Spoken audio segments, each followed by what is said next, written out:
항상 그 신을 생각하면서 하는 그런 기반이 돼 있고, 그리고 이제 일본 같은 경우는 사무라이적인 이런 어떤 고유에 그 사람들은 마음을 넓게 쓸 수가 없어요, 사실은. 전통적으로 쓰면은 그 조직 자체가 다 무너져 버리니까. 아, 그래서 성향이 많이 다릅니다. 일본 같은 경우는 우리가 보면 참 안타깝죠. 독일하고는 너무 대조적이니까. 하지만 일본은 또 나름대로 그 문화 속으로 들어가서 이해를 해보면 또 이해가 됩니다. 그것도. 네.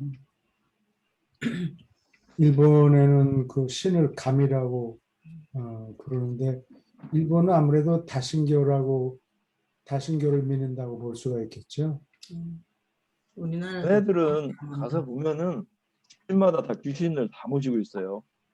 가게나 집집마다 다 그렇습니다.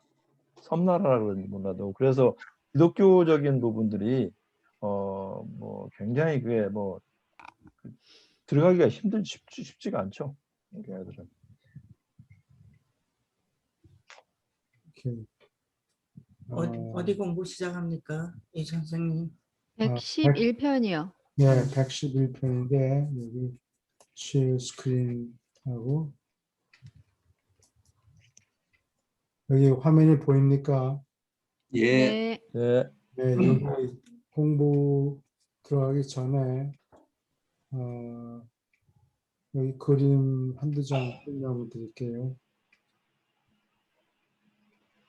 여기 에집트의 그 룩소에 있는 아멘호텝, 이 밸리 오브 킹즈 여기 룩소에 있는 밸리 오브 킹즈에 보면은 이런 신전 조각해 놓은 것들이 있고, 그리고 여기는 역대로 유명한 임금들, 임금 파라오라고 그러죠. 파라오 임금들의 무덤이 여기 많이 파묻혀 있대요. 아직 계속 발굴 중인데 오늘 공부하는 내용에는 이 아멘호텝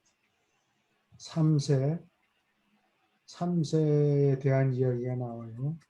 그리고 이 사진은 이게 아멘호텝 3세인데 대형 박물관, 런던에 있는 대형 박물관에서 찍은 사진이에요. 여기 아멘호텝.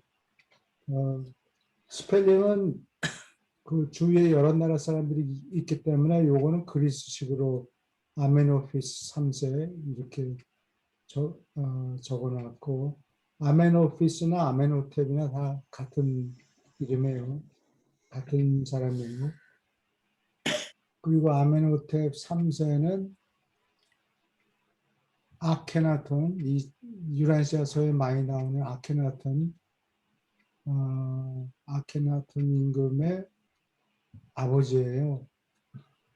그래서 아케나톤도 태어날 때는 아멘호텝 4세로 이름을 지어줬어요. 나중에 이제 이름을 아케나톤이라고 이름을 바꿨죠. 그리고 아멘호텝 3세가 이 유일신을 믿어서 아들이 이렇게 유일신교를 주장하는 것을 은근히 도와줬다고 그래요. 자세한 내용은 나중에 또 보면 되고.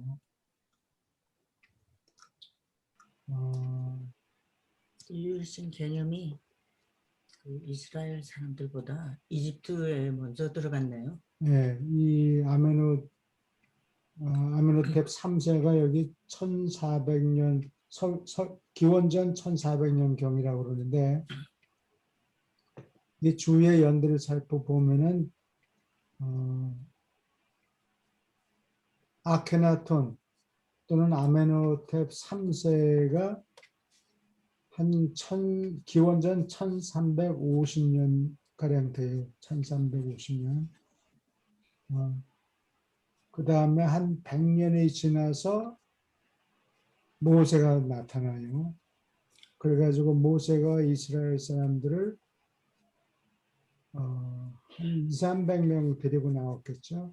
성경에는 수많은 사람을 데리고 나온 것처럼 기록이 되어 있는데 굉장히 과정이 많고 기원전 1250년경에 엑소더스 탈출하는 거죠. 에집트를 탈출해서 지중해 해변의 동쪽, 이게 지중해가 이렇게 있으면 여기 동쪽에 팔레스타인 땅, 지금으로 말하면은 레바논 땅이 될 거예요. 그게 가나안 땅이에요. 거기에 정착을 하게 되고 그 1200년경에 도착하고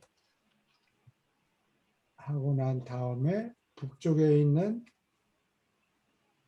레바논 사람들, 북쪽에 이 사람 유대인들은 팔레스타인에 정착하고 그 위에 레바논 땅이 있어요. 지금 레바논 땅이 있었는데 거기를 옛날에는 페니키아 가나안 땅이라고 불렀고 그리스 사람들이 여기를 정복함에 따라서 그리스 언어가 오시아고 그러니까 그 땅을 가나안 땅이라고 부르지 않고 페니키아라고 부르기 시작해요. 그래서 그 사람들이 주로 해적들인데 여기 정착하게 되고 난 다음에 밑에 팔레스타인에 있는 이스라엘 종족하고 북쪽에 레바논 땅에 있는 이 페니키아 사람들하고 서로 교류하면서 페니키아 사람들한테서 알파벳을 배우기 시작해요. 히브리 알파벳이라는 것은 페니키아 알파벳의 변종인데 주로 자음만 있어요. 모음은 알렙 하나밖에 없고 그래요. 대강 인트로덕션은 그 정도로 하면 됐고 어디 질문 교수님. 있습니까? 교수님, 예, 그러면은 이 왕의 그 아들이 그 아케나톤이라고요? 예, 그럼 아케나톤의 아들이 그러면은 저 모세 시절에 그 누구 람세스인가요? 람세스 2세인가? 예, 그 모세가 이게 이제 출애굽할 때 예. 그때 이제 왕이 그 람세스 2세 아니었나요? 그게 학자들 간에 상당히 예. 디베이트, 여러 가지로 토론이 많이 되고 있는 질문인데요. 예, 예. 학자들 주장이 여러 가지로 나눠져 있는데 마이클 그랜트라는 학자가 있어요. 마이클 그랜트. 예, 예. 그 사람이 History of Ancient Israel 이라는 책을 썼는데 거기에 분석을 해놓은 거 보면은 터트모스였을 거다. 라메세스도 아니고 다른 임금도 아니고 아마 터트모스였을 거다. 그렇게 분석해 놓은 게 있어요.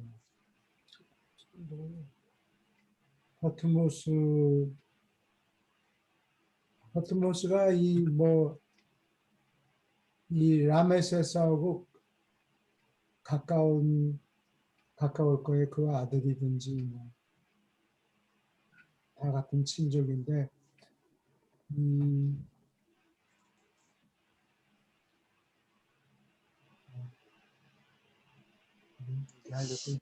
아니 그 유란시아서에는 보면은 그 이집트 왕들 중에서 아케나톤을 갖다 가장 지혜로운 예, 왕으로 이렇게 묘사하고 있잖아요.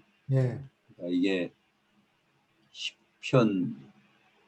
시편인가 잠언인가가 예. 아마 시편 뭐였죠? 예? 시편 시편의 이게 아케나톤 왕의 작품이라고 예. 나와 있었던 것 같은데요. 시편의 상당수가 상당 부분이 예. 상당 부분이 아케나톤 작품이다. 예. 무슨 오드 투 아톤인가 신에게 드리는 찬송가 이런 식으로 해서 시편을 많이 작곡했어요. 작곡이 아니라 시를 썼어요. 시편을 많이 썼어요. 그게 이제 그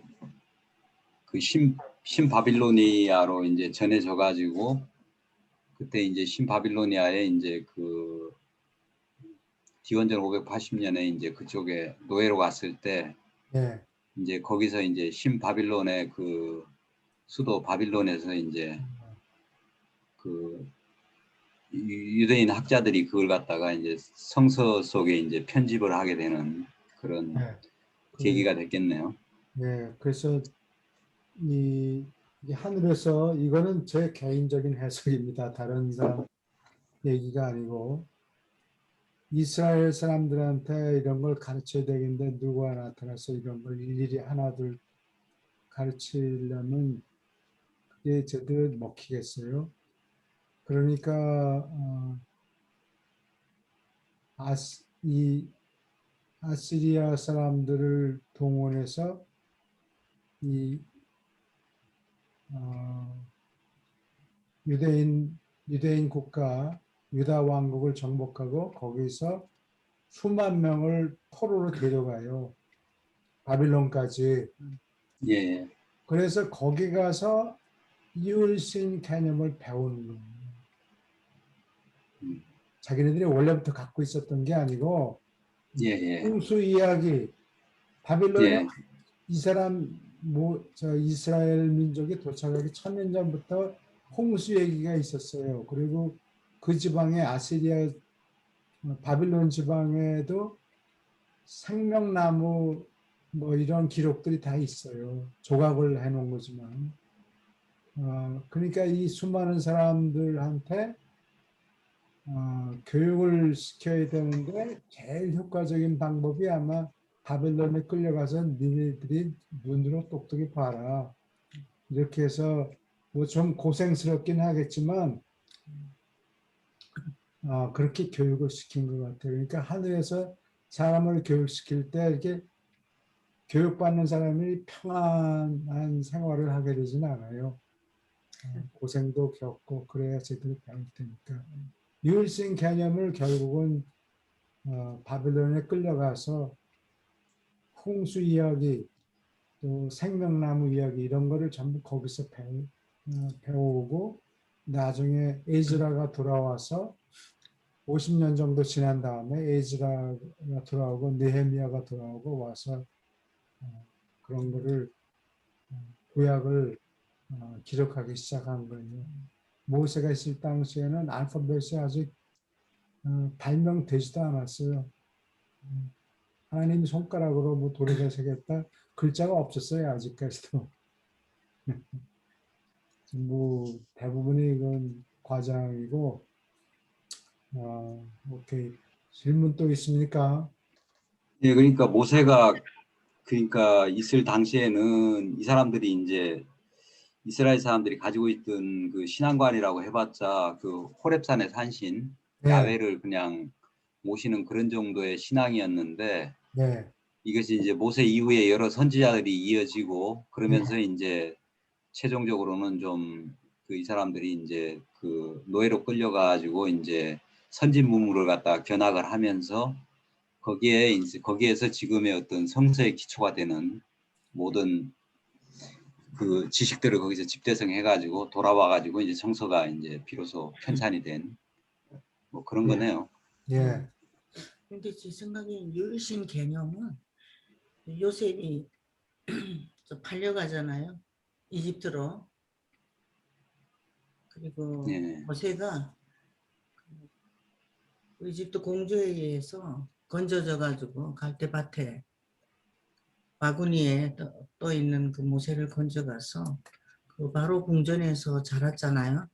그러면서 모세가 거기서 유일신 개념을 먼저 받은 것 같아요. 그때. 반갑습니다. 이준석 선생님. 예, 예, 반갑습니다. 그렇지 않아요?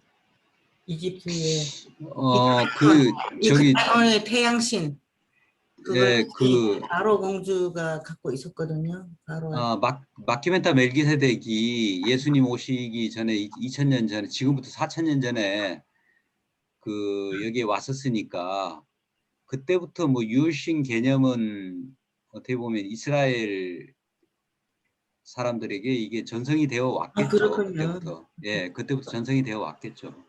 올해도 그러다가 이제 아, 그 개념들이 좀 모호했는데 세대를 이게 이어오면서 좀 모호했는데 다시 이제 그 저쪽에서 좀 그 새로운 지식들이 좀 편집이 돼가지고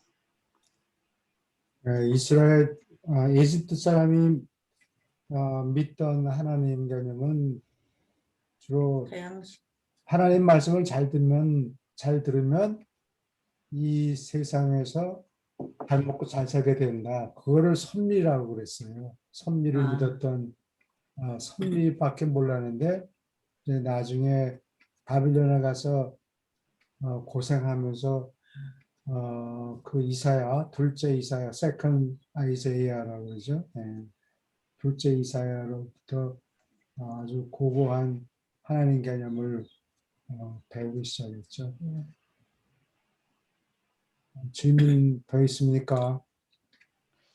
교수님, 그러면 이 아케나토는 모세보다 훨씬 이전에 그 100년 전. 시편을 네, 100년 전인, 네. 어쨌든 모세가 오기도 전에, 그러니까 태어나기도 전에 그런 시편을 쓸 정도면 엄청나게 사실은, 하나님에 대해서 많은 걸 알고 있었다고 해야 되나? 그렇잖아요. 네. 근데 이 멜기세덱이 그럼 활동하던 지역은 어디였었어요? 멜기세덱이 네. 그게 예루살렘이죠. 살렘이라고 그랬죠. 살렘이란 도시였는데 나중에 이름이 예루살렘으로 바뀌어요. 그럼 아케나토는 누구의 영향을 받아서 그렇게 된 거죠? 어머니 아케나토는 적혀 있어요 지금. 어머니 영향을 받았다고 나와 살렘에서 있죠. 예. 터를 잡았으니까 이게 국민 전체가 믿은 게 아니고 소수 귀족들만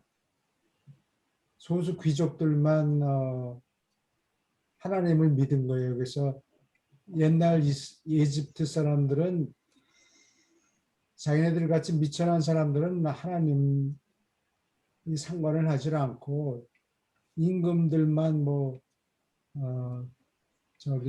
그 무덤을 짓고 그 사람들만 귀족들만 하나님한테 사진. 하나님의 영향을 받는다 뭐 이런 식으로 생각을 했어요. 귀족들의 하나님이었어요. 근데 그러니까 뭐 이스라엘 사람들 같이 노예로서 행동하는 사람들한테는 하나님이 별로 상관이 없는 하나님이었다고 그전에? 봐야겠죠. 네, 그 전까지. 먹고 사는데 바빠서. 네. 맞아. 민주화가 되는 거는 이제 신의 민주화가 되는 거는 시간이 한참 지나요. 이게 어디에 나오던 3부에 어디 보면 상세하게 나왔던 것 같아요. 예. 나중에 공부 쭉 해나가면 이 부분을 민주가 공부하면 된 민중한테 전파되는 하나님도 결국은 개인적으로 도움을 청할 수 있는 하나님이 아니고 it was not a personal God. 그 도매로 이스라엘 민족 그래서 선민이라는 사상이 태어나는 거예요. 자기네들 민족 전체를 상대한다. 개인적으로 뭐 부탁을 드릴 수는 없어요. 그렇게 생각했어요. 이스라엘 사람들은. 그래서 한참 지난 다음에 예수님이 오신 다음에야 하나님은 아버지다. 개인적으로 기도를 드리는 것을 권장했죠. 그것도 예수님 당시에도 그 개념이 잘 먹혀들지 않았어요. 네. 오케이. 질문이 없으면은 111편 여기 이 박사님 한 두 문단씩 읽어 주시겠어요? 네. 111편 조절자와 혼, 신다운 조절자가 인간의 지성 속에 계신 것은 과학이나 철학이 인격자의 진화하는 혼을 흡족히 이해하는 것을 언제까지나 불가능하게 만든다.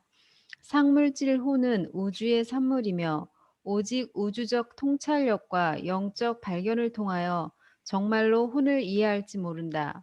혼, 그리고 안에 깃드는 영이 있다는 개념은 유란시아에서 새로운 것이 아니다. 그 개념은 행성에서 다양한 체계의 신앙에서 자주 나타났다.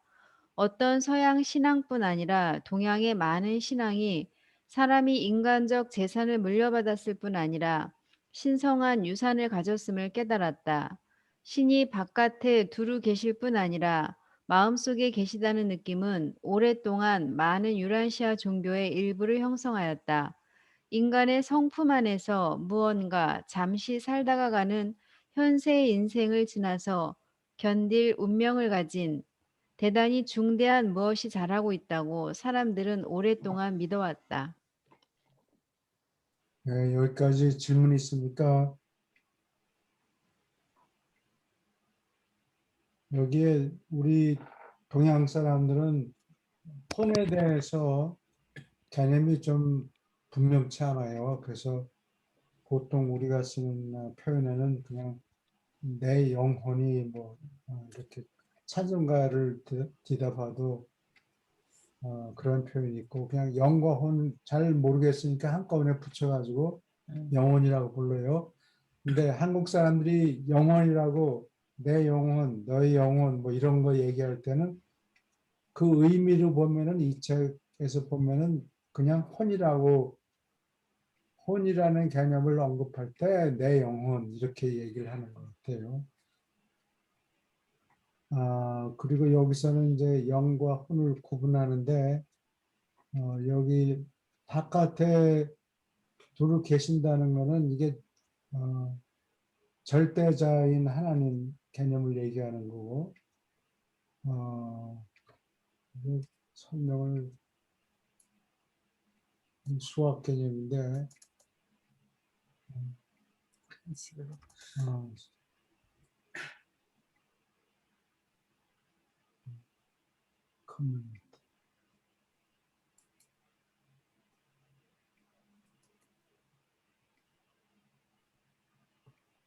이게 수학에 나오는 기본 집합 이론이에요.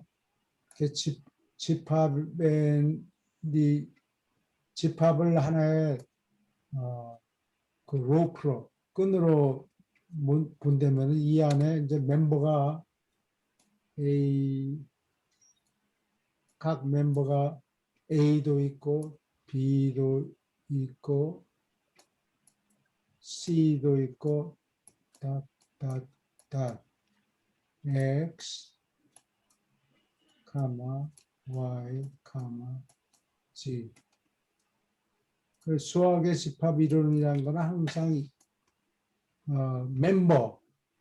멤버들 쭉 있고 그다음에 이걸 하나로 뭉뚱그려 가지고 다 포함하는 이거를 유니버스라고 해요. 이론을 전개하는 분야 전체를 묶어 가지고 유니버스라고 해요. 그래서 universe has many elements. 여러 구성 분자 또는 멤버들이 있는데 이 관계가 유니버스하고 멤버 관계는 항상 한 방향으로 정해져 있죠. X, Y, Z가 유니버스의 멤버다. 유니버스는 다 이런 잡다한 멤버들을 이렇게 다 품고 있다. 이렇게 해서 수학 이론을 전개하는 거예요. 근데 이 신학에 들어가면 이제 그게 문제가 돼요. 그게 수학으로 설명이 안 돼요. 왜냐하면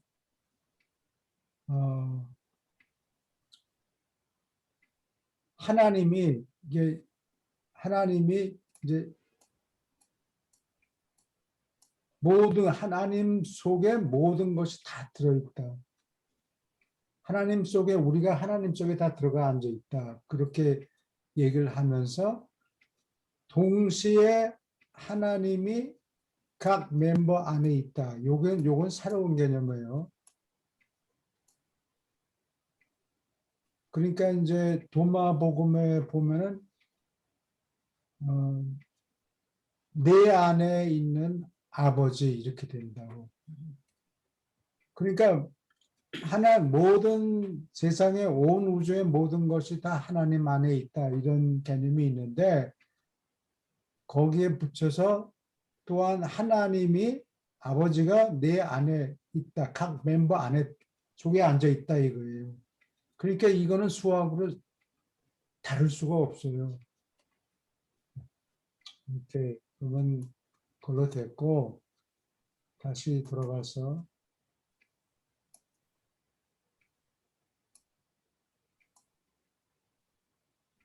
이게 어디였냐?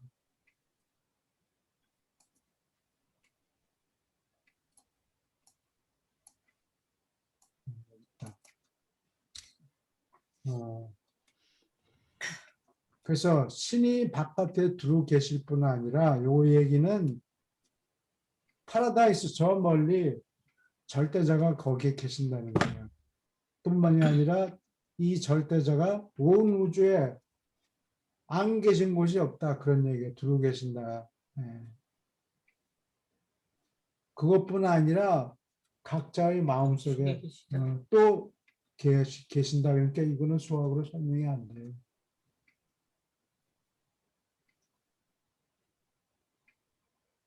어디 질문 있습니까? 오케이. 그 정도로 하고 계속 읽어주세요. 신의 영이 사람의 진화하는 혼을 낳았다는 것을 사람이 깨닫기 전에 혼은 몸의 다른 기관, 눈, 간, 콩팥, 심장, 그리고 나중에는 골에 거한다고 생각되었다. 야만인은 혼을 피, 숨, 그림자, 그리고 물속에 비친 자신의 모습과 연결시켰다. 아트만 개념으로 힌두교 선생들은 조절자의 성품과 계심을 이해하는 데 정말로 접근했지만 진화하고 불멸의 잠재성을 가진 혼이 함께 존재함을 구별하지 못했다. 그러나 중국인은 인간 존재의 두 가지 모습, 양과 혼과 영을 인식하였다. 에집트인과 여러 아프리카 부족도 두 가지 요소, 즉 카와 바를 믿었다. 혼은 선재하지 않고 오로지 영이 그렇다고 보통 믿었다.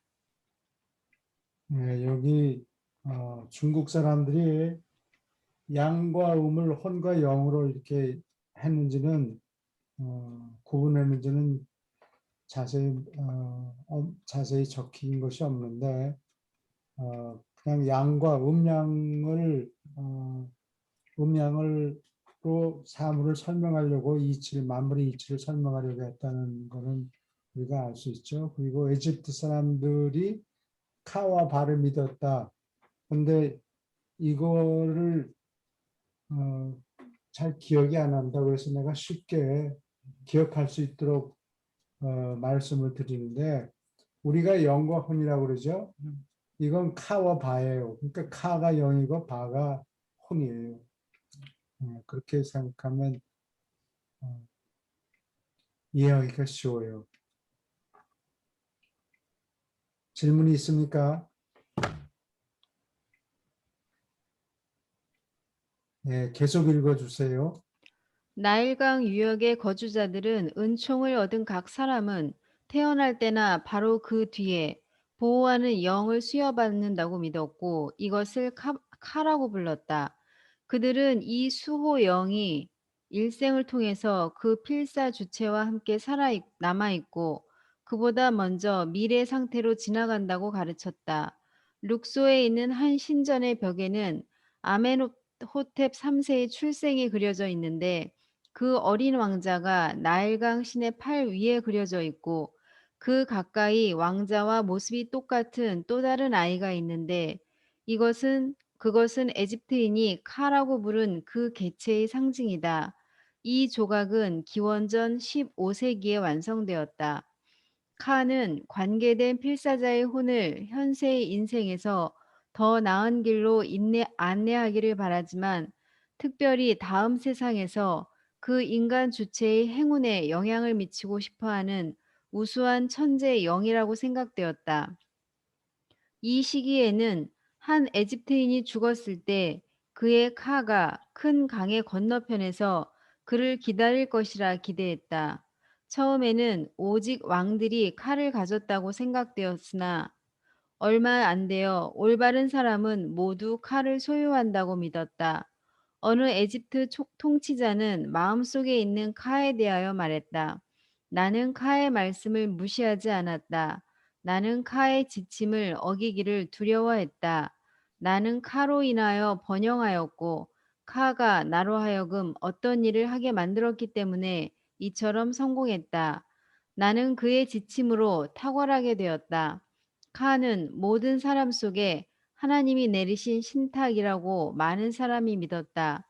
많은 사람이 너희 안에 계신 하나님의 은혜 속에서 즐겁게 영원을 보내리라고 믿었다. 네, 여기까지 논평하실 말씀 있습니까?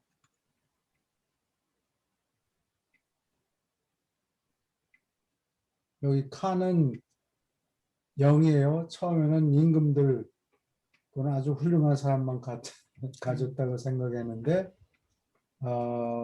왕족이나 귀족들의 전유물이었는데 이제 나중에 차츰차츰 민주화가 되죠.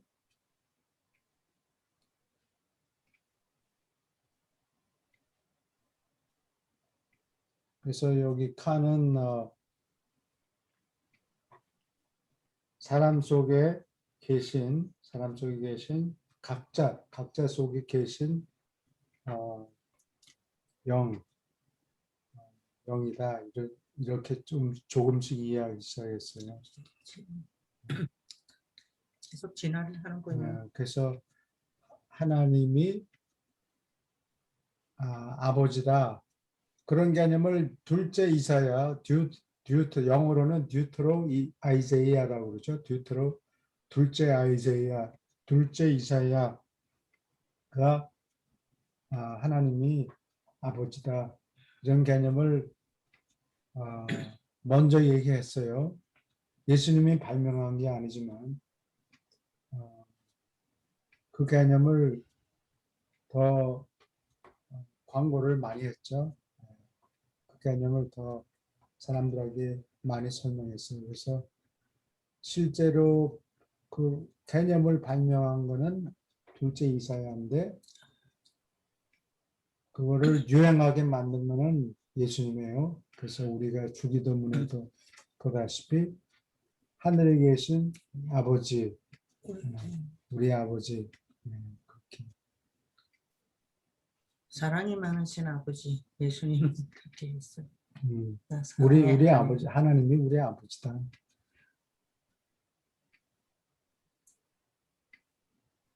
네, 계속 읽어주세요. 진화하는 유란시아 필사자의 민족들은 모두 혼 개념에 해당하는 낱말을 가졌다. 많은 원시 민족은 혼이 인간의 눈을 통해서 세상을 내다본다고 믿었다.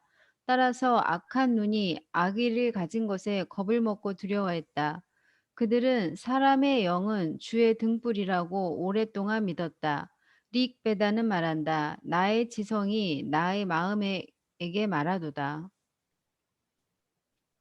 네, 여기 마인드하고 하트에 대해서 어떻게 해석하는가 궁금하면 이 문장을 읽어보면 알아요. My mind speaks to my heart. 근데 이거를 나의 마음이 나의 마음에게 말한다. 이렇게 지성을 마음이라고. 그렇게 하면 말이 안 되죠. 네. 영 뜻이 전해지지 않아요. 생각하고 판단하는 것은 지성이에요. 또는 정신이 나의 마음에게 말한다. 지성으로 판단을 내리고 지성의 역할은 만물을 비교하는 데 있어요. 선택을 하려면 비교를 해야 되니까 그러한 판단을 내리는 능력이 요게 지성이에요. 기계를 아무리 만들고 또 뭐 3나노 칩을 만든다 그래도 계산은 빨리 할지 모르지만 판단할 자의식이 없어요. 이런 칩에는. 아무리 고단위를 만들어도 판단을 내리는 지성이 없어요. 계속해서 읽어주세요. 네. 구문단식. 1. 지성은 선택하는 무대. 조절자가 하는 일은 비록 영적 성질을 가졌지만 그들은 어쩔 수 없이 지적 기초 위에 할 일을 모두 해야 한다. 지성은 인간의 토양이요. 그로부터 영 훈계자는 그가 깃드는 인격자의 협조를 얻어서 상물질 혼을 진화시켜야 한다. 온 우주의 몇 가지 지성 수준에는 우주의 통일성이 있다. 성운들이 우주 공간에 있는 우주 에너지에서 기원을 가지는 것과 비슷하게 지적 자아들은 우주 지성에서 기원을 가진다.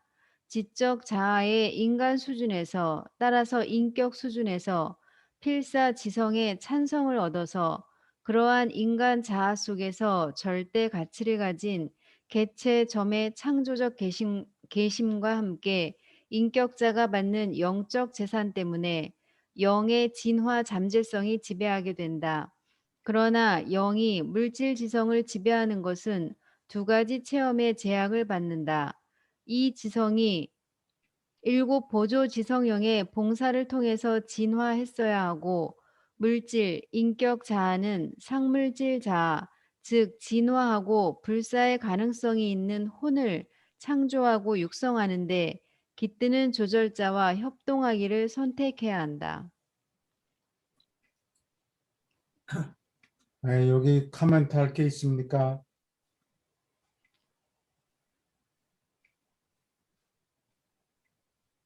이런 표현이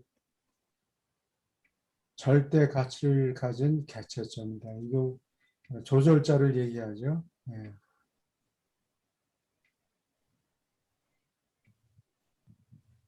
조절자가 계신 것 때문에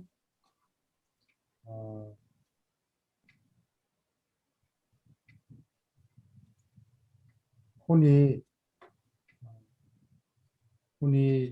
생기고 육성된다. 그리고 이 혼은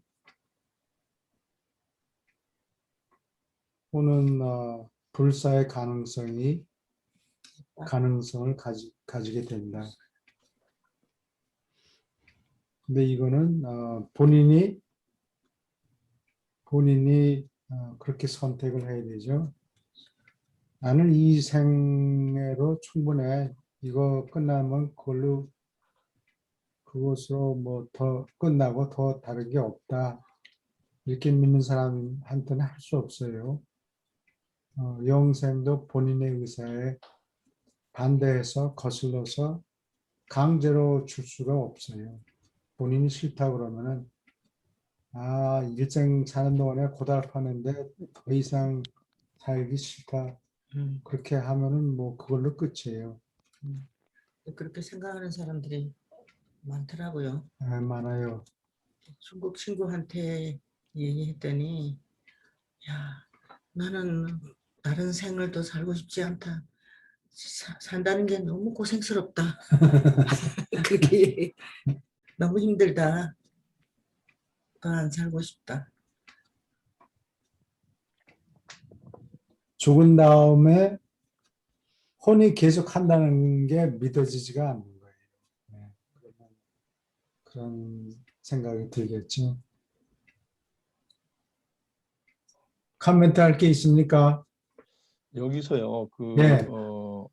나라는 자체가 네. 내가 내 마음은 알잖아요. 내가 이거 오늘 좋은 일 했네, 나쁜 일 했네, 반성해야 된다. 내가 나 자신을 알고, 그리고 퍼스널리티 부분에 있어서는 자기가 의사결정을 한다든지 어떤 자기의 그 자유의지를 가지고 할 수 있는 그것도 자기가 어느 정도 판단할 수 있잖아요.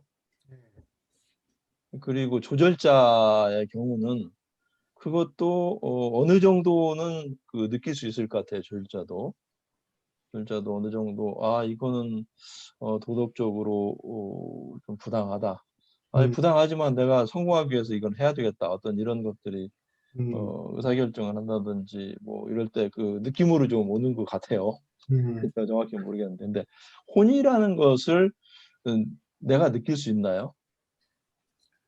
근데 자아하고 혼이라는 것을 내가 살면서 내가 이거 내 혼이 어떻다라고 느낀다든지, 또는 혼이 어떤 자기의 그 내면적인 자아하고 연관성이나 이런 걸 좀 제가 정확히 모르겠습니다.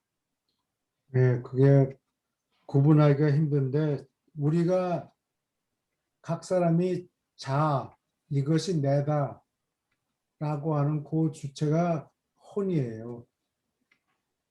음, 그 혼이 판단을 내리기 위해서 아까 얘기했다시피 사물의 경중을 가리고 선택을 해야 되기 때문에 이 세상에 살려면 계산을 해야 돼요.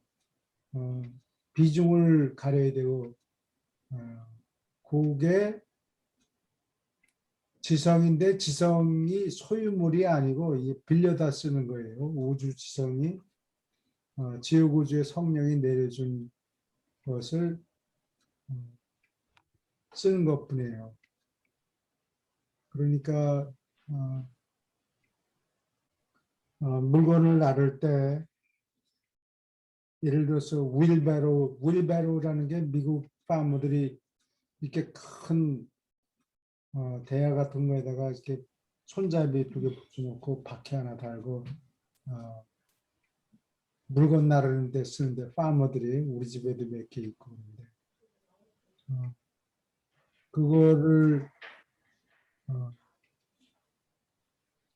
그거를 사용하는 거죠.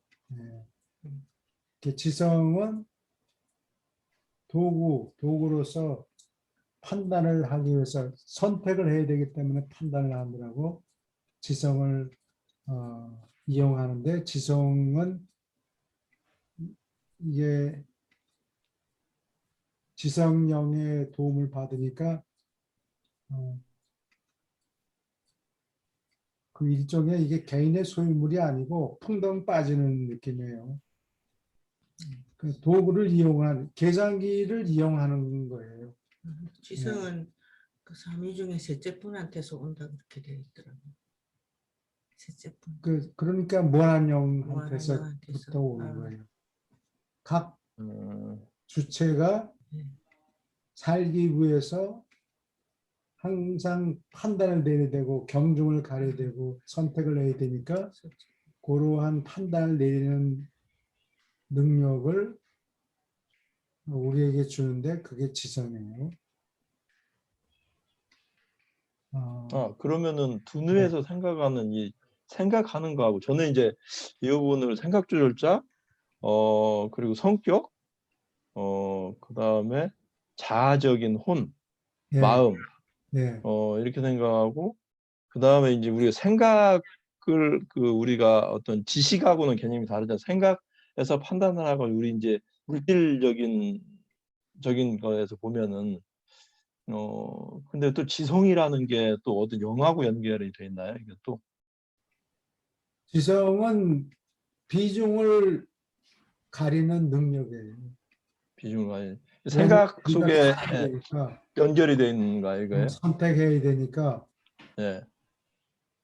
물질적인 여러 가지 옵션, 여러 가지 선택 가능한 답안 중에서 뭐를 고를 것인가, 이런 판단 능력을 가리켜요.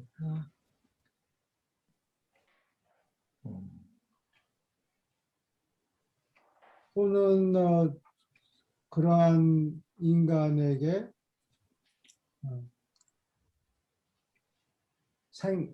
생각하고 물질을 경험하는 능력이 되겠죠. 체험을. 지성은 도구고, 아까 얘기했듯이 물건을 다룰 때 맨몸으로 일하면 힘드니까 도구를 사용하는데 그 도구가 지성이에요. 판단을 물질적인 판단을 물질적인 것들을 비교를 해야 되니까 선택을 하려면 그렇게 판단하는 능력을 지성이라고 그러죠. 일곱 보조지성령의 동사를 통해서 진화했어야 하고 이렇게 나오죠. 네, 그렇죠. 이거는 일곱 보조 지성령의 봉사를 통해서 지성이 제대로 인간적 지성이 진화했어야 되는데 동물은 그러한 인간적인 지성이 없죠. 뭐 진돗개를 잘 가르치면은 무슨 좀 기특한 일을 할 수 있기는 한데 네. 그거 가지고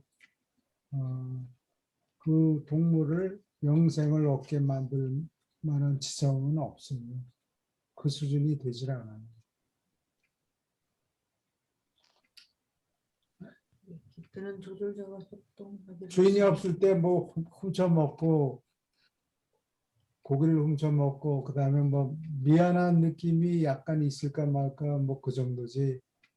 아, 주인님 잘못했습니다. 뭐 이런 판단을 내릴 수가 없어요. 그러한 지성은 없어요. 옳고 그르고 그런 거는 모른단 말이죠. 옳고 그르고 잘못됐다. 도덕적인 감각이 없어요. 동물한테는. 동물한테는 제일 첫 번째는 일곱 보조지성령 중에 음.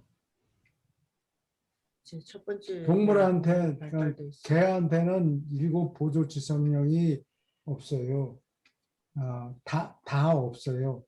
그 중에 직관, 그는 재빨리 위험을 회피하고 도망가고 그런 데 쓰이고, 살아남기 위해서 예, 알겠습니다. 예, 아, 교수님, 저는 사실 이거 혼이랑 아까 송 선생님 말씀하신 그 자아에 해당하는 거를 같다고 생각을 했었는데, 예, 예, 갔다 오면 돼요. 아, 그렇게 생각하면 돼요? 예, 네. 자아라는 개념이 어릴 때는 아직 없죠. 예, 자아라는 개념이 남보다는 자기 이익을 챙겨야 되겠다 이런 생각이 드는 것이 좀 나이가 들어야 돼요. 그래. 예. 아, 그리고 이 영은 그럼 일곱 보조 지성령을 말하는 거예요? 영혼할 때 영이요? 아니에요. 영은 조술자를 얘기해요. 아, 조절자, 예. 네.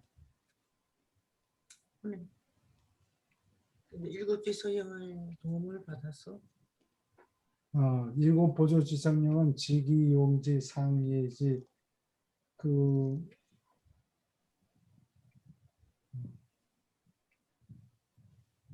근데 교수님, 아까 그 에집트 얘기 나왔잖아요. 예, 그 시절의 사람들도 굉장히 오래전인데 결국 영과 혼이 있다고 다 생각했던 거잖아요. 예, 그래요. 근데 사실은 그 시절에는 조절자가 많이 깃들지 않지 않았어요? 그런데 많이 어떻게 그 없었죠. 사람들은 영과 혼이 따로 있다는 걸 어떻게 알았을까? 너무 대단한 것 같아요. 그게 멜기세덱이 가르쳤겠죠. 멜기세덱 멜기세덱이 와서 고차원적인 이야기를 하니까 어, 아브라함하고 뭐 이런 유태인들, 에집트 사람들이 에집트 사람들 사이에서 아메니모프라는 선지자가 옛날에 있었어요. 그래서 그 당시에는 주로 개념이 섭리예요. 섭리라는 게 몽골이 그냥 하나님한테 잘하면 내가 물질적으로 잘 살게 된다. 네가 잘못하면 네가 뭐 잘못했기 때문이다. 그 욥하고 얘기할 때 나오죠. 네가 이렇게 고통을 받는 것은 네가 뭘 잘못했기 때문일 것이다. 그렇지 않으면 네가 왜 이렇게 잘못 살게 되느냐. 이런 식으로 얘기를 한다. 그래서 그런 지혜로운 자들이 이집트 사람들 사이에서는 그 섭리를 가르쳤고 한참 지난 다음에 이제 하나님 개념 모세가 있을 당시는 기원전 1250년가량인데요. 그 당시에 와서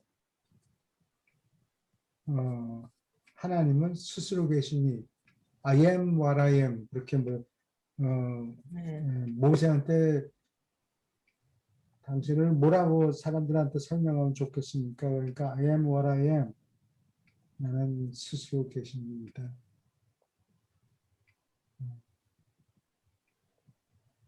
그래서 그 개념 신이라는 개념이 형성되는 과정이 있었던 거예요. 오래 걸리죠.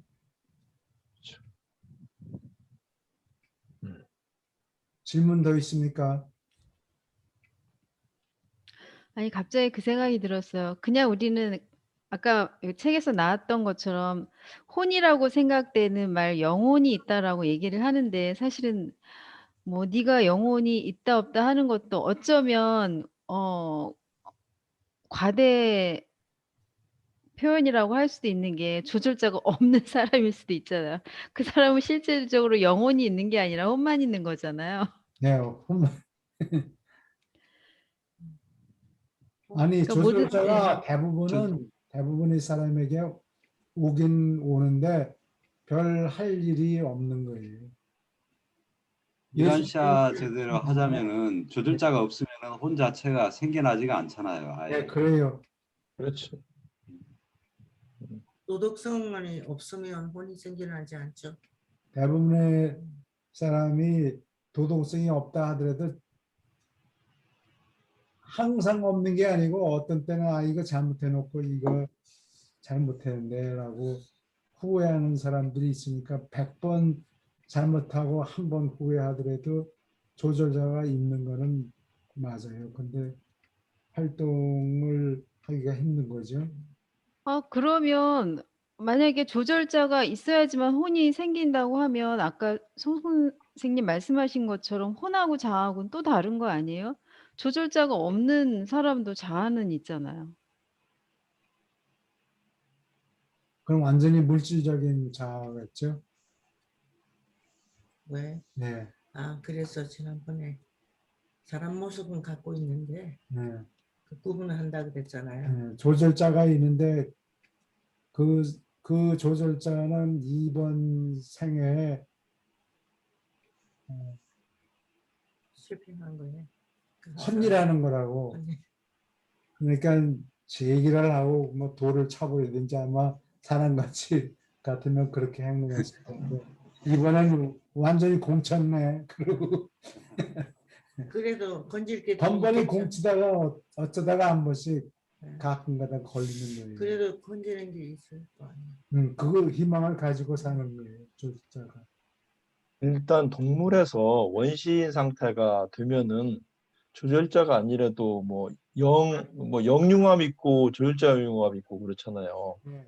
일단 원시인 상태가 되면은 영이 오든지 뭐 누가 오든지 오는 거 아니에요? 일곱 보주영 말고. 조절자가 오는데 조절자고 융합이 되질 않고 그래서 아들 융합자가 되든지 영 융합자가 되든지 그런 가능성은 있어요. 그러면은 말하자면 안동과 폰탈 이래 네, 그 원시인 상태에서 그러니까 동물에서 도덕성을 가지는 순간 원시인으로 되잖아요. 네, 네, 원시인으로 되면은 그때는 뭐 영체가 뭐 어떤 일곱 보주영만 오는 게 아니고 조절자가 오든 영이 오든지 해야만이 혼이 생기는 거 아니겠어요? 네, 그렇죠. 예, 예. 그래서 조절자 말고도 그 다른 영융합 때문에 제가 그걸 여쭤보는 건데요. 아니, 조절자 인간에게 오는 융합이 거는 있고, 조절자밖에 없지. 응? 한 번이라도 도덕적인 결정을 내려면 그 순간에 영이 조절자가 오는 거예요. 근데 예. 그 사람이 혼이 생기고 혼이 생기고 근데 그 사람이 계속해서 100이면 100날이면 100날 나쁜 짓만 하고 그렇게 될 가능성도 있죠. 그런 사람들이 근데 그 지금 그 융합에서 영융합하고 조열자 융합하고 두 가지가 있잖아요. 네, 그러면은 그 0이 조절자는 아니잖아요. 그래서 제가 여쭤보는 거예요. 만약에 조절자가 그 처음에 0이 내려와서 영융합되는 경우하고 0이 조절자하고 0하고 이퀄이라면 모르겠는데 조절자하고 0하고는 좀 다르잖아요. 다르죠. 예. 영융합은 저기 무한한 영이 예. 어떤 아마 짐작에 원시 상태라서 이렇게 고도로 발달된 조절자가 되지 못하기 때문에 이게 인간 지성 능력에도 아마 영향이 있는 것 같아요. 예. 예. 그러니까 아, 그러니까 미분을 모르는 그 사람한테 수학을 안만 가르치려고 수준이 안 돼가지고. 수준이 안 네. 돼서 미분을 원숭이 침판지한테 미분을 가르쳐 잘해보라. 아무리 해도 안 되는 거예요. 그러니까 어쩌다가 한번 도덕적인 결정을 내려서 조술자가 오긴 했는데 별로 할 일이 없는 거예요. 그럴 경우에 그러니까 이제 영융합 하는 사람의 경우에는 근본적인 무슨 결함 같은 게 있어요. 결함 제가 무슨 지금 여쭤보는 건 뭐냐면은요. 네, 그러니까 조절자가 내려와서 조절자하고 융합하는 게 아니라 조절자가 내려오지 않은 상태 0이라는 것도 그 합류를 할 수 있느냐 이거죠. 원시 그게 저 송계성 씨가 질문하는 내용 자체가 네, 그 조절자 말고 다른 영이 내려오는 가능성이 있느냐고 물어봤는데 그거는 없고 네, 없어요. 조절자가 깃드는데 깃들면 무조건 그러니까 하나님의 영이 깃드는데 조절자가 깃드는데 조절자가 이제 교수님 말씀같이 그 인간 주체가 지성이 조절자하고 융합할 수 있을 정도의 수준이 안 되고 지성 수준이 좀 많이 떨어지면은 그 존재는 죽고 난 다음에 그래도 조절자하고 융합은 못하지만은 그래도 나름대로 그러니까 뭐 성실하게 열심히 살고 그래도 진화 발전하고자 하는 의지는 갖고 있는데 지성 수준이 상당히 떨어진다. 그럴 경우에는 네, 조절자가 이제 그 존재하고는 융합을 안 하고 떠나지만은 이 존재는 이제 존속할 어떤 가치는 있기 때문에 그 대신 뭐냐 하면은 영융합을 하게 된다는 거지. 네. 예. 내가 영하고요. 좋은 말씀 하셨는데 내가 예를 하나 들게요. 1980년대, 80년대 중반에 일본의 오센이라는 그 드라마가, 자파니스 드라마가 있었어요. 근데 그 아버지가 이게 파머인데, 산에서 농사 지는 사람. 산 지역, 뭐 동북부 쪽인 것 같아요. 거기서 살았는데, 그 아버지를 그 프로그램에 나온 그 드라마, 자파니스 드라마에 나오는 그 아버지를 보면은 좀 그런 느낌이 들어요. 좀 짐승 같은. 짐승 같아. 사람은 사람인데 짐승같이 행동을 해요. 자기 딸을 술집에 팔아먹어요. 그 사람 옛날에 한국에도 있었어요. 예, 그리고 전혀 양심의 가책을 못 느낀다고. 그냥 쌀 한 가마니 갖다 준다니까 그 딸을 팔아먹는 거예요. 술집에. 근데 그 딸이 나중에는 거기서 도망쳐 나오더라고. 한참 여러 가지 여러 가지 어려움을 많이 겪었는데, 그러니까 딸을 팔아먹으면서 전혀 양심의 가책이 없는 거예요. 네. 그러니까 그거는 도덕성이 결여된 거죠. 근데 그것만이 도덕이 아니고, 도덕도 뭐 여러 가지 수준이 있겠지만 뭐 부처를 믿고 이런 거는 있어요. 일본 사람들이 대부분 불교를 믿으니까 불교를 믿는 것이 영적인 발전을 위해서가 아니라 세상에서 자기가 필요를 위해서 가서 빌면 내가 필요한 걸 준다더라. 그런 것 때문에 소원 성취. 소원 소원 성취 성취하려고. 수준에서 불교를 믿고 그런 것 같아요. 그래서 그나마도 뭔가 조금이라도 건질 게 있다 싶으면은 영융합이라도 하게 만들고, 또 영융합은 그 비호흡자 경우에 그런 케이스가 많다고 그러죠. 이 생식 관계도 비호흡자는 상당히 다르다 그러는데 뭐 어떻게 자식을 낳는지 그건 이해가 잘 안 되는데, 어떤 뭔가 보통 지구에 있는 인간들이 겪는 경험보다 뭔가 근본적으로 빠져 있는 경우입니다. 빠져 있는 경우에 영융합이 생겨요. 지금 그런 걸 보면은 인간의 그 지성 수준이 굉장히 중요한 것 같아요. 예. 네, 그것이 그 지성으로 살고 죽는다. 그런 예, 얘기죠. 머리를 잘 굴려야, 머리를 잘 써야 그리고 판단을 잘 내리고, 그리고 좋은 방향으로 가야 영생을 얻는 거지. 뭐 어쩌다가 뭐 소발에 쥐잡듯이 생기는 게 아니에요. 그러니까 머리를 날카롭게 굴려야 돼요. 저도 이제 사실은 좀 그런 의문점이 있었거든요. 뭐냐면은 이게 유라시아서 보면은 한 골, 두 골, 뭐 세 골 이렇게 또 나오잖아요. 그러니까 그 뇌가 하나 있는, 저희는 이제 그 양뇌를 가지고 이 두뇌를 가지고 있는데 그 한 뇌를 가지고 있는 사람보다는 두 뇌 가진 사람들이 좀 더 유리하고, 예, 두 뇌를 가진 사람보다는 세 개의 뇌를 가진 사람들이 아무래도 좀 더 영적으로 진화 발전할 수 있는 가능성이 그 많이 열려 있다고 하는데, 죽고 나면 이제 그런 차이가 없어지잖아요. 예, 근데 이게 그 우리가 이제 살아있는 동안에는 우리가 이제 어차피 그 조절자하고 융합하는 게 여기 이 세상에서 융합하는 게 아니라 상물질 상태가 돼 가지고, 예, 그러니까 저 저택 세계라든가 아니면은 체계 본부에 가서 어차피 결합을 하게 되는데, 뭐 원시인으로 살았던 아니면 똑똑한 그 송계성이 같은 사람으로 이게 살았던 그거하고 상관없이 저기 죽고 난 다음에는 그 지성의 차이가 없어질 텐데, 그러면은 뭐 굳이 한 사람은 영하고 융합을 해야 되고 원시인은 영하고 융합을 해야 되고, 이 현세에 살고 있는 사람들은 좀 더 똑똑하기 때문에 조절자하고 융합해야 된다는 게 이것이 이치에 맞는가?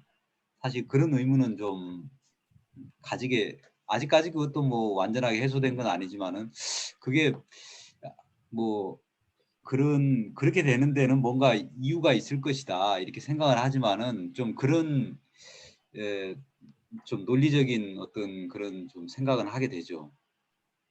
도덕적인 개념이 시간이 흐름에 따라서 점점 나아진다. 인간 사회의 도덕적 개념이 점점 더 세련되게 된다. 발전을 이렇게 하는 그래서 발전한다고 보면 이, 돼요. 이 땅에서의 그 지성의 수준, 지성을 가지고 있는 것에 따라서 그러면은 그 유란시아서에 나오는 말을 갖다가 그러니까 뭐 맞는다고 가정을 하면은, 그럼 이 땅에서의 어떤 그 체험이란 게 어떤 지성을 가지고 물질 체험을 하느냐가 그 향후 이제 결국 그러니까 영융합한 존재들하고 조절자 융합한 존재들하고 차이점은, 영융합한 존재들은 이 지역우주 경계선을 넘어서 더 이상 발전해 갈 수가 없잖아요. 이제 조율적 융합한 존재들은 이제 뭐 파라다이스까지도 이제 지나서 뭐 어떻게 보면은 그 발전의 한계가 없는데, 그게 그 완전한 어떻게 보면은 하나님의 어떤 섭리를 놓고 볼 때는 그게 뭔가 좀 이 원시인과 같은 어떤 지성을 가지고 물질 체험을 하는 거하고, 아니면 저희들과 같이 조금 발달된 지성을 가지고 물질 체험을 하는 거하고는 뭔가 그게 분명한 차이점이 차이가 있겠, 있죠.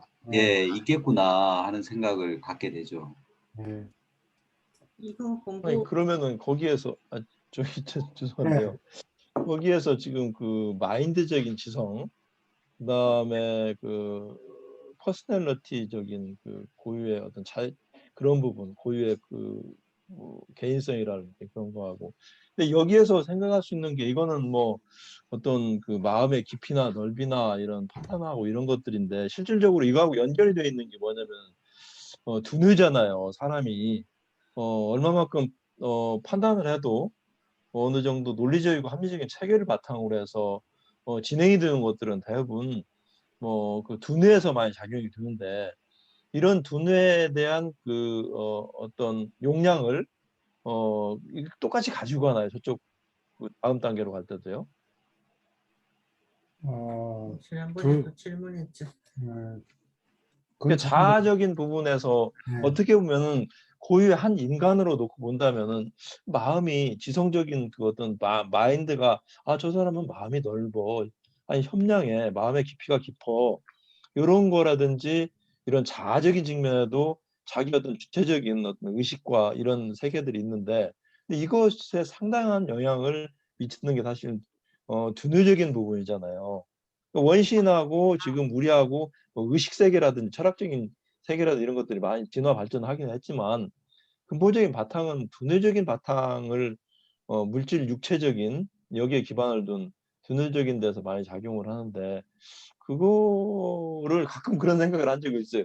야, 이거 내가 뭐 이런 그게 유라시아적인 걸 바탕으로 해서 그 지금 내 의견을 얘기하자면은 그 체험의 어떤 예, 차이는 있을지 모르지만은 그 두뇌 그거는 저 세상으로 가져가는 건 아니지. 그거는 없을 것 같은데.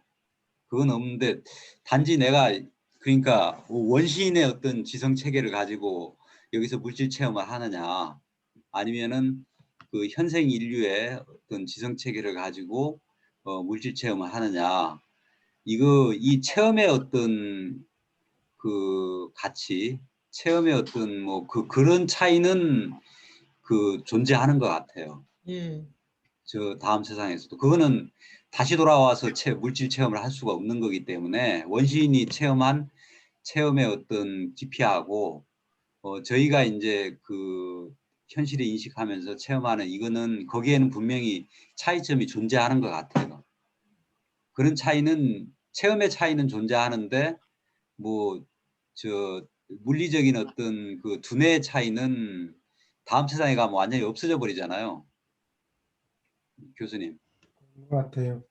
예. 저도 그렇게 생각합니다. 그렇게 생각하는데 지금 쭉 토론을 하면서 좀 조금 말씀하시면서 보니까 이게 조금 그런 연계성이 있어서 그걸 한번 여쭤본 거예요. 저도 그 두뇌를 가지고 간다고 생각은 안 해요. 가지고 갔으면 심장을 가지고 가지 두뇌를 가지고 가겠습니다. 그 예수님도 하나님을 마음과 정성을 다해서 하나님을 사랑하고 이웃을 사랑해라 이렇게 얘기했지 똑똑할지어다 천국이 자기 것이로다 이런 얘기를 네, 오케이. 알겠습니다. 예. 교수님, 이 영하고 혼이 영어로 어떻게 되나요? 영은 스피릿이라고 돼 있고 혼은 soul, S-O-U-L. 그다음에 영혼 하면은 그냥 soul이라고 주로 번역이 돼 있어요. 그래서 어떤 경우에는 영과 혼이라는 뜻이고 어떤 경우에는 그냥 혼이라는 뜻이에요. 우리에게 속한 것은 혼이잖아요. 예. 혼이 근데 우리에게 하여튼 태어나고 이 중국 사람들이 여기에 대한 개념이 분명하지 않았기 때문에 영과 혼 두 글자를 주로 써가지고 개념을 표시하니까 그렇게 되어버렸어요. 잘 모르니까 이게 희미한 거예요. 어. 뭔지 잘 모르니까 혼인 것 같기도 하고 영인 것 같기도 하고 유란시아 책에 상세히 설명이 돼 있지 이 세상의 어느 책에도 영과 혼을 구분해서 설명해 놓은 책이 없습니다. 그러니까 더 저 질문이 교수님, 있으니까 예, 저희들은 그러니까 조절자하고 융합을 하거나 그러니까 소멸하거나 둘 중에 하나잖아요. 그렇죠. 저희들은 이제 영하고 융합할 가능성은 없는 거잖아요. 저희들은. 아, 그래요. 저희들은 영하고 융합할 가능성은 없는 거고 조절자하고 융합을 하거나 예, 아니면 소멸되거나 뭐 예, 둘 중에 하나잖아요. 예. 원시 시대에 지능이 현대인만큼 발달되지 않았을 때 아마 영융합이 가능한 것 같아요. 예, 원시 시대 아주 원시 시대에는 뭐 어떻게 보면 안동과 폰타 정도만 조절자하고 융합을 할 정도로 뛰어난 그 예, 지성을 갖고 있었고 그 후손들은 거의 대부분이 좀 영융합을 거의 다 했고 예, 예, 근데 어떻게 보면은 역사 시대 우리가 알기엔 역사 시대 이후에나 뭐 조절자 융합이 이루어졌다고 보는 게 뭐 맞겠죠. 예. 아, 예. 안돈 폰타는 그 예배형을 폰타가 먼저 예배형을 개발했어요. 이게 강가를 오후에 거닐면서 얘기했고 그리고 여자들이 더 살아가면서 감수성이 높다고. 살아가면서 음, 지혜가 생기고 그러잖아요. 불을 발견하잖아요. 그것도 경험에 의해서 알아요. 이것저것 불을 추우니까 불을 붙여보다가 세봉지 같은 거기에서 부싯돌로 이렇게 켜서 불을 만들어서 불을 사용하잖아요. 근데 그 불 사용하는 것도 안돈 폰타 그 후에 계속 발전했느냐 하면 그러지 않고 그 후에 저 자손들은 그걸 잊어버려요. 그러다가 또 개발을 하고 그랬던 것 같아요. 그 시간이 오래 걸려서 오케이. 예, 지게 안동과 폰타와 그 그 후손들인 원시인들의 차이점은 좀 그런 것 같아요. 원시인들은 유라시아에서 보면은 그들은 이제 배고플 때만 생각했다 그러잖아요. 별로 그러니까 이제 생각이 별로 없었던 거죠, 그들은. 예, 근데 안동과 폰타는 끊임없이 뭔가 생각을 했잖아요. 뭔가 이게 이 개선을 시키고 뭔가 좀 새로운 뭔가를 하려고 끊임없이 그러니까 자기 후손하고도 그 안동과 폰타는 다르죠. 이게 지혜의 지성적으로 발전하는 것 같아. 굉장히 뛰어난 존재였던 것 같아요. 안동과 폰타는. 예. 그러니까 조절자하고 융합할 수 있었지 않은가 그렇게 네. 생각을 하게 되죠. 집도 가면서 추울 테니까 북쪽에 예, 미리 갔다가 저 나무 꼭대기 때 지어놓고 언제쯤 가면 내가 거기가 쉬어야 된다. 그런 거 다 미리 계산을 하고 그러는 게 예, 지혜의 영이 발달했던 것 같아요. 예. 오케이. 그러면은 또 두 문장 읽어주세요. 물질 3절 읽을 차례인가요? 예, 물질 지성은 인격자가 살고 자의식하며 결정을 내리고 하나님을 택하거나 버리며 스스로를 영원하게 만들거나 죽이는 무대이다. 물질적 진화는 너에게 살아있는 기계, 너의 몸을 마련해 주었다. 아버지 스스로 우주에서 알려진 가장 순수한 영 실체, 너의 생각 조절자를 너에게 부여하셨다. 그러나 내 손 안에 너 자신의 결정에 지배되는 지성이 수여되었으며 지성으로 너는 살거나 죽는다.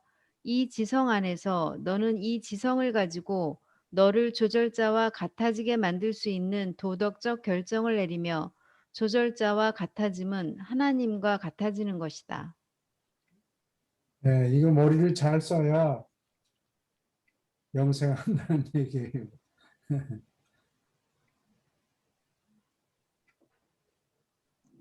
질문 있습니까? 계속 읽어주세요.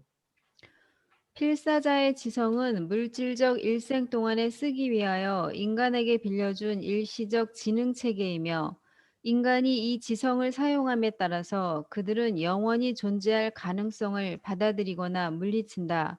너의 뜻에 지배되는 우주 실체 중에서 지성이 대체로 너의 총 재산이며 상물질 자아는 필사 자아가 현세에 내리는 결정이 거두는 수학을 충실하게 묘사할 것이다.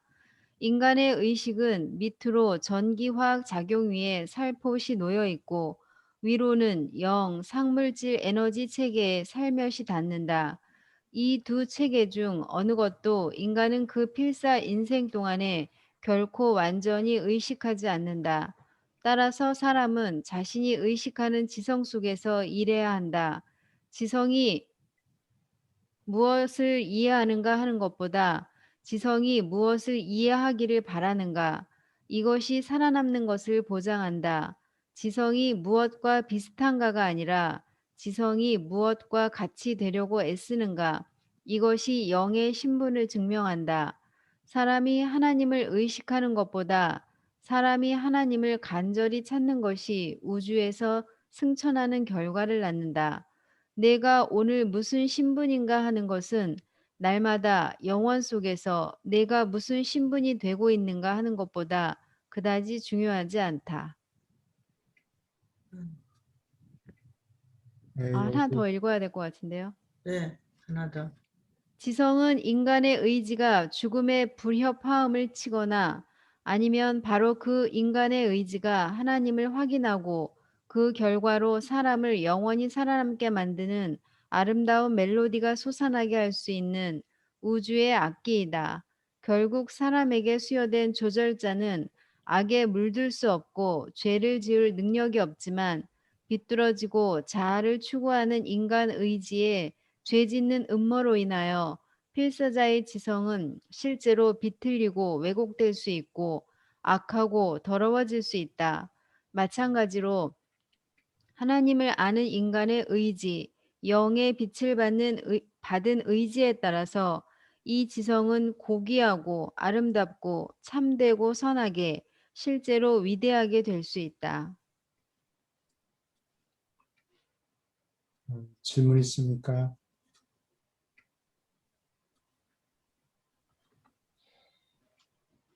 여기 지성이 우리가 가지고 있는 재산, 총재산. 이게 그 총재산이란 얘기예요. 머리를 잘 써야 돼요. 메모리를 잘 쓰게 되는 건 대학 갈 때 시험을 잘 치는 거하고는 좀 다른 것 같으네요.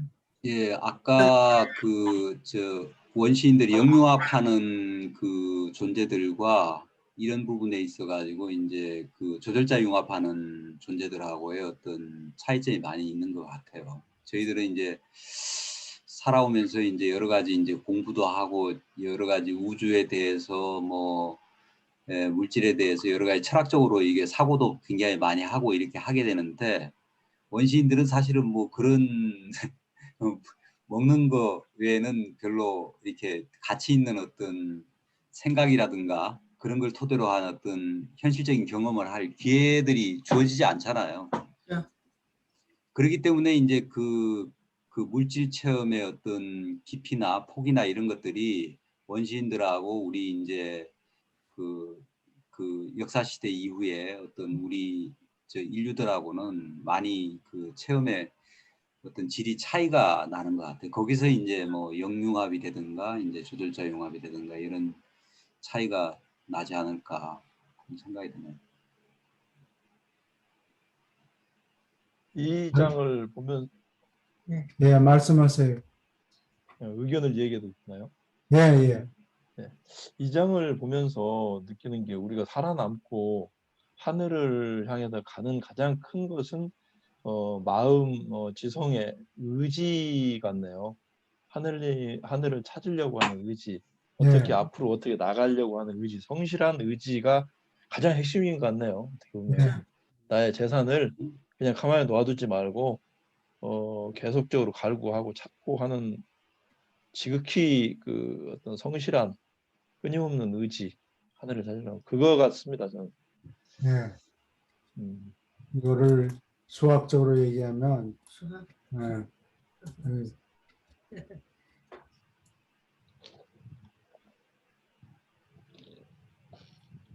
여기는 x 좌표는 타임이고, 타임 시간이고, 여기는 스피릿, 얼만큼 영적으로 성장하는가, 이거를 도표를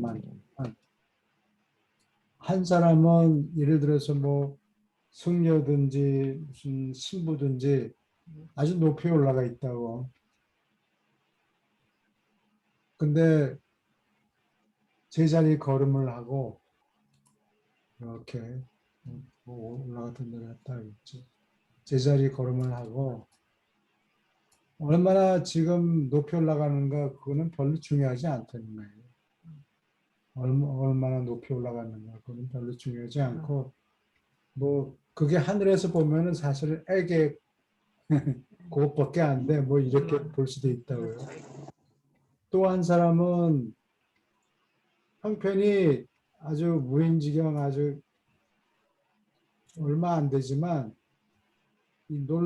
높이 올라가는 거예요. 매일같이. 꾸준한 노력으로. 하루하루 이렇게 얘기하면 이쪽 사람을 조만간에 능가하게 되는 거죠. 요게 슬로우프라고 그래요. 수학에서 이게 드리브티브라고요. 뭐가 하루에 얼마큼씩 높이 올라가는가. 이걸 이거를 f of x, f of t라고 그러면은 타임의 펑션이다 그러면 이 슬로프가 얼마나 빨리 올라가는가 이거를 때로는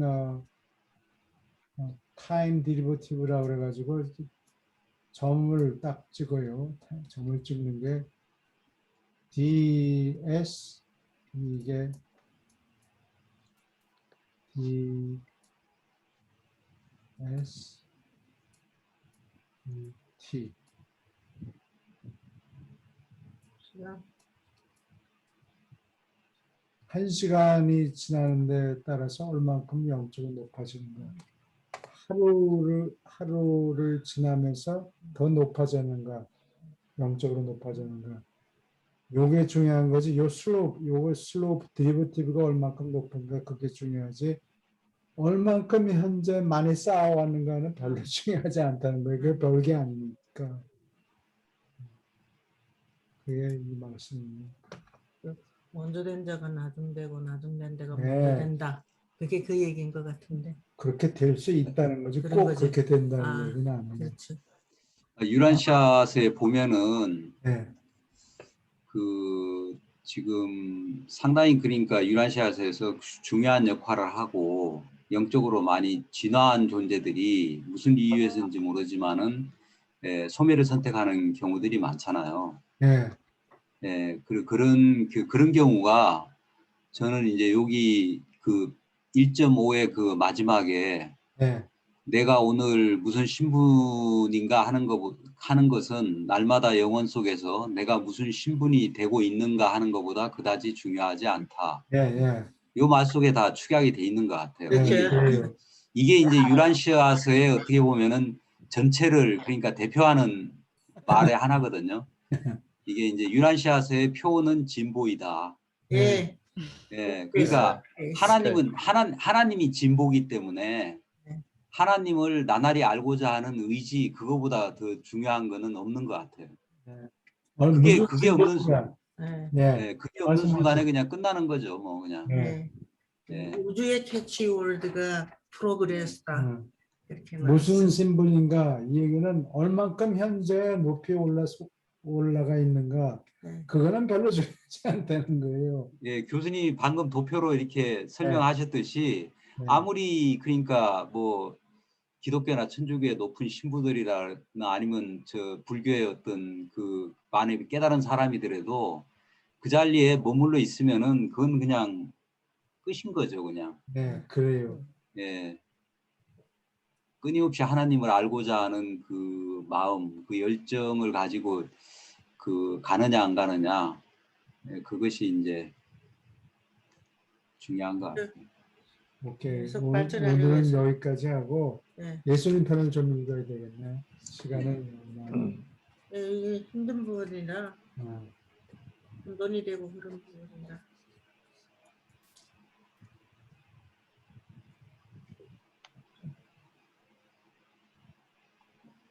(184편이요) 84편 3장의 3절이요.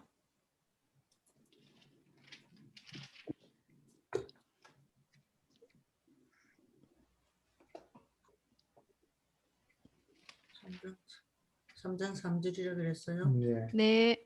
3장 3절.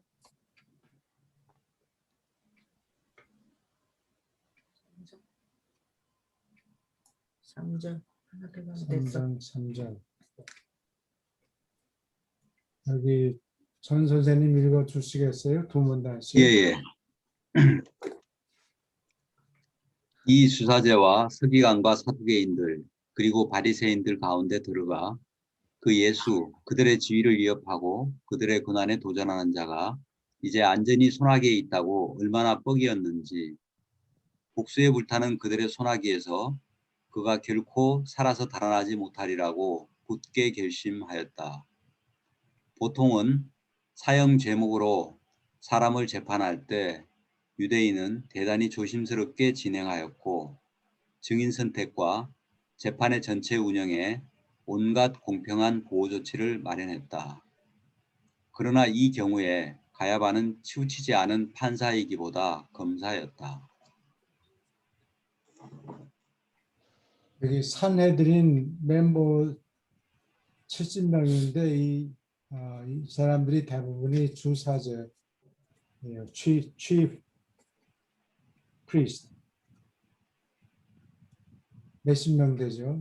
70명. 동안에 든지다. 이제 걸렸다. 못 빠져나간다. 지금 이를 갈고.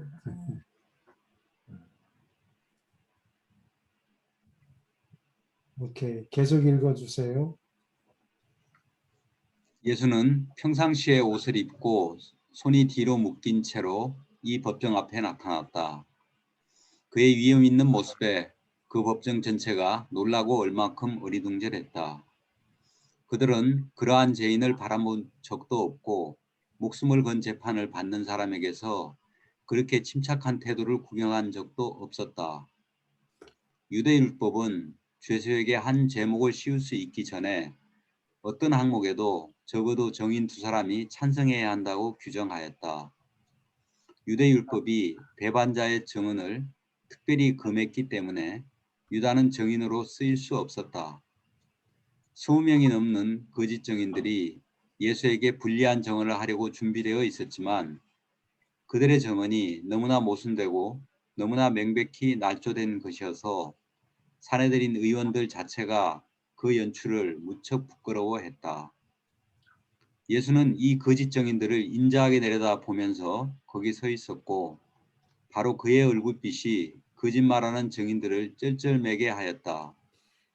이 모든 허위 정언이 있는 동안 내내 주는 입을 열지 않았고 그들의 많은 거짓 고발에 조금도 대꾸하지 않았다. 여기까지 질문 있습니까? 산헤드린 의원들도 양심이 있었어요. 한국 사람 같으면 그렇게 생각했다는 게. 이 사람들 날조하는 거짓 증인들을 보고 그냥 혀를 끌끌 찼을 것 같아. 거기서도 그랬겠지. 부끄러워서 쩔쩔맸다 그러는 거 보니까.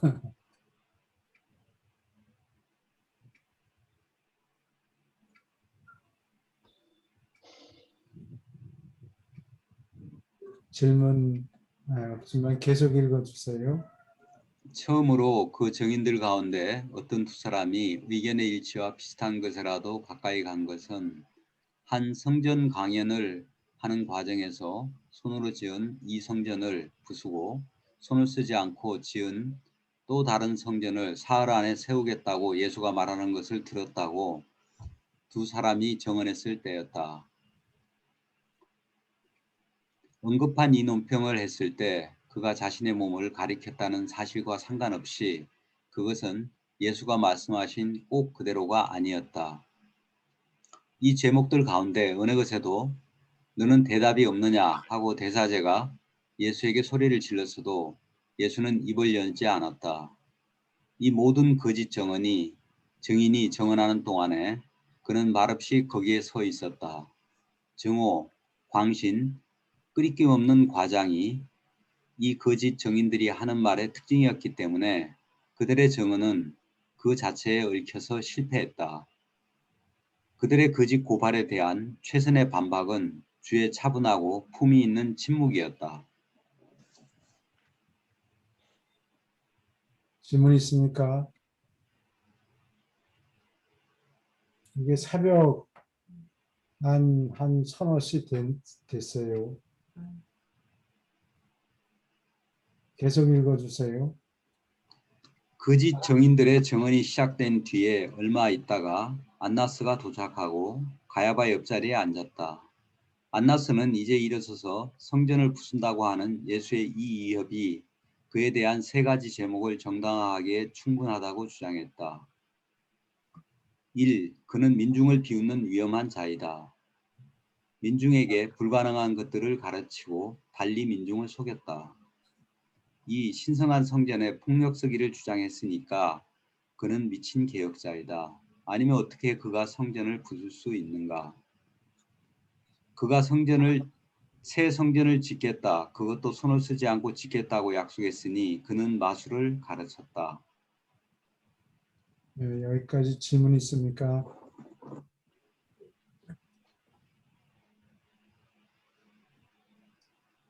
제목을 만들려고 네. 가야바가 이렇게 애를- 생각할 수도 있어요. 다 부수겠다 그렇게 하는 게 보통 사람으로서 불가능한 거잖아요. 물질적으로 보면. 계속 읽어주세요. 예수가 유대율법을 위반하여 죽어 마땅한 죄가 있다고 사내들인 전체가 전에 찬성한 적이 있지만 그들은 이제 그의 행위와 가르침에 관하여 빌라도가 그 죄인에게 사형 선고 내리는 것을 정당화할 제목을 개발하는 데 더 관심이 있었다. 그들은 예수를 합법적으로 사형에 처할 수 있기 전에 로마 총독의 승인을 얻어야 한다는 것을 알았다. 안나스는 예수가 사람들 사이에 풀어놓기에는 위험한 선생으로 보이게 만드는 방향으로 진행할 생각이 있었다. 그러나 완전히 침착하게 침묵을 깨뜨리지 않고 주가 거기 서 있는 모습을 가야바는 이제 더 견딜 수 없었다. 그 죄수가 말하도록 유인할까 싶은 방법을 적어도 하나 안다고 그는 생각했다. 따라서 예수의 편으로 불이 나게 가서 주의 얼굴에 고발하는 손가락을 흔들면서 말했다. 내가 명하노니 살아계신 하나님의 이름으로 내가 구원자인가 하나님의 아들인가 우리에게 이르라. 예수는 가야바에게 대답했다. 내가 그니라. 곧 나는 아버지께로 가고 얼마 안 있어 사람의 아들은 권능을 받고서 하늘 무리들 위해 다시 한번 군림하리라.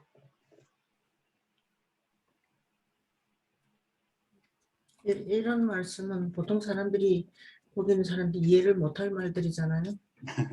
그렇겠네. 네. 이게 유태인들이 로마 사람들의 풍습을 따르는지 어쩐지는 여기 자세하게 안 나와 있는데 로마 사람들, 서양 사람들이 고발하는 손가락 이거는 바른 손이 아니에요. 네, 정말 왼손으로 그래요? 네.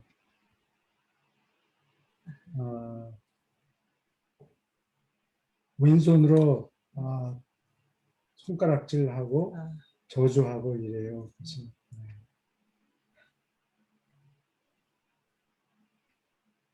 오른손으로 하면은 뭐 그 다른 의미를 가지게 되는 건가요? 아니 로마 사람들은 바른 손을 쓰지 않아요. 아, 예. 왼손을 써요. 손가락질하는 거. 네. 아, 왼손. 손가락질하는 게 나쁜 거로군요. 네. 그래서 왼편이 내가 이태리 말을 오랫동안 안 써서 자꾸 잊어버리는데 잊어버려요. 왼쪽을 시니스트라 이게 왼쪽이라는 소리예요. 왼쪽. 그래서 거기 왼쪽이 시니스트라가 왼쪽으로 이런 뜻이에요. 이태리 말로. 그래서 영어에 시니스터라는 뜻이 시니스터라는 단어가 있어요. 그게 재수 없는 이런 뜻이에요. 왼쪽으로 얘기를 했으니까 시니스터 불길한 재수 없는 이런 뜻이 돼버려요. 그게. 그런가요? 그 왼쪽으로 저주를 하고 왼쪽으로 나쁜 일을 지적하고 이렇기 때문에 서양 사람들이 여기 그럼 신이라는 말도 거기서 나오는 건가? S-I-N. 아니에요. 아니에요. 그래서 우리 이제 컬처가 부딪히면 이제 불상사가 가끔 생겨나는데 절대로 서양 사람들하고 얘기할 때 손가락으로 뭘 지적하지 마세요. 되게 하나에 화를 낸다는. 기분 나빠한다. 네, 그죠? 그냥 말로만 하고 손가락을 써서 뭘 지적을 하지 마세요. 잘못하면 총알이 날라오고 그럴 수 있으니까. 아하, 예. 그러면 교수님 그 한국 사람들이 삿대질 한다고 그러잖아요. 그 그렇죠. 개념은 다르죠? 다른 삿대질하고 다르죠. 삿대질은 뭐 한 번이 아니고 여러 네. 번 하잖아요. 오른손으로 네. 하는 거예요. 네, 오른손으로 오른손으로. 네, 여러 번 하는데 서양 사람, 로마 사람들은 왼손으로 한 번 지적을 하겠죠. 잘못하면 저주할 때 음, 어, 이탈리아 가서 조심해야 되겠어. 손가락을 놀리지 마세요. 사람들한테 서양 사람들한테 손가락으로 아예 지적을 하지 마세요. 왼손이든 다른손. 되게 기분 나빠하니까. 얘기가 있어. 이렇게. 발라봐. 네가 하나님의 아들이냐? 그러니까 그렇다. 그러니까 피대가 잔뜩 났지. 그렇죠. 극도로. 이렇게 계속 읽어주세요. 화가 나겠죠. 예수가 이 말을 입 밖에 내는 것을 들었을 때 대사제는 몹시 성이 났고 겉옷을 와락 찢으며 외쳤다. 우리가 정인이 어찌 더 필요하리요? 보라, 이제 너희는 모두 이 사람이 신성 모독함을 들었도다. 너희는 법을 어기고 신성을 모독한 이 자를 이제 어찌해야 한다고 생각하느뇨? 그들은 모두 한 몫으로 대답했다. 죽어 마땅하니라. 십자가에 달리게 하라. 자신 수여 임무에 관계된 이 한 가지 질문을 제외하고 안나스나 사내들인 의원들 앞에 있을 때 예수는 무엇을 물어도 전혀 아랑곳하지 않았다. 그가 하나님의 아들인가 질문을 받았을 때 그는 순간에 뚜렷하게 그렇다고 대답했다. 여기까지 논평하실 게 있습니까?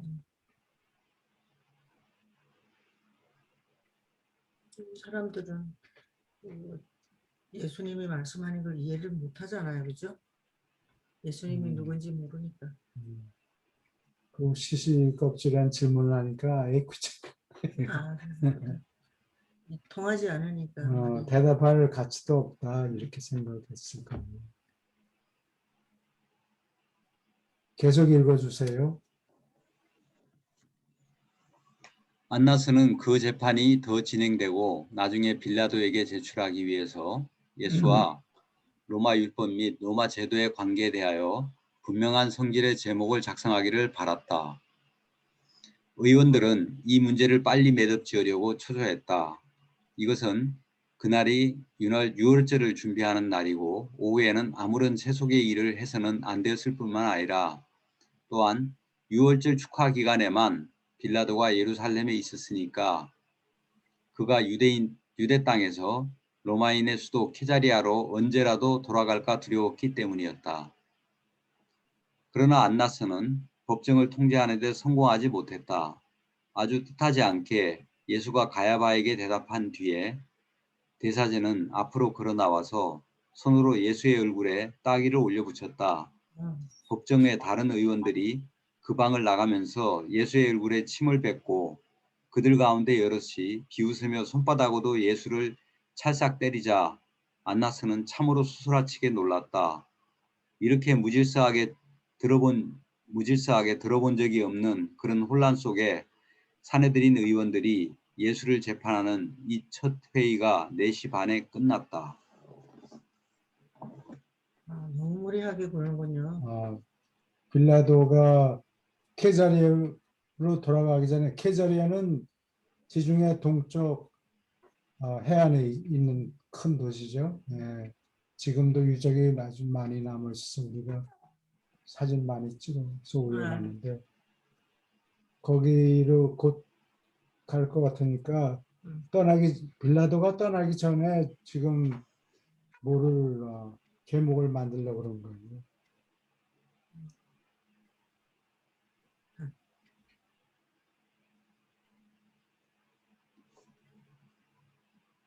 이 사람들도 정신이 없었군요. 바쁘고. 요 한 문단 마저 읽어주세요. 예.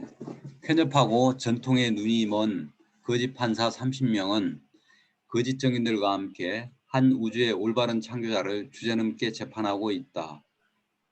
이 열렬한 고발자들은 이 하나님인 사람의 품위 있는 침묵과 지극한 태도에 분통이 터졌다. 그의 침묵은 견디기 두려웠고 그의 말투는 두려움 없이 무시하는 태도였다. 그는 이들의 위협에 끄떡하지 않았고 공격의 눈 하나 깜빡하지 않았다. 사람이 하나님을 재판하지만 그런 때에도 그는 이들을 사랑하고 할 수 있으면 구원하려고 한다. 얼마나 깜빡하시는 거 있으니까 완전히 무시당하는 기분 아니에요. 자기네들이 재판한다고 하는데도 그래서도 양심에 뭐 살려달라 뭐 버렸군요. 그렇게 깨갱거리는 소리가 나와야 시원할 텐데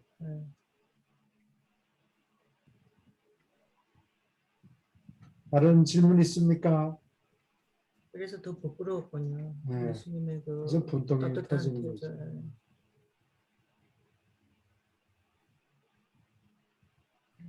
네, 질문 없으면은 네, 오늘은 여기까지 하죠.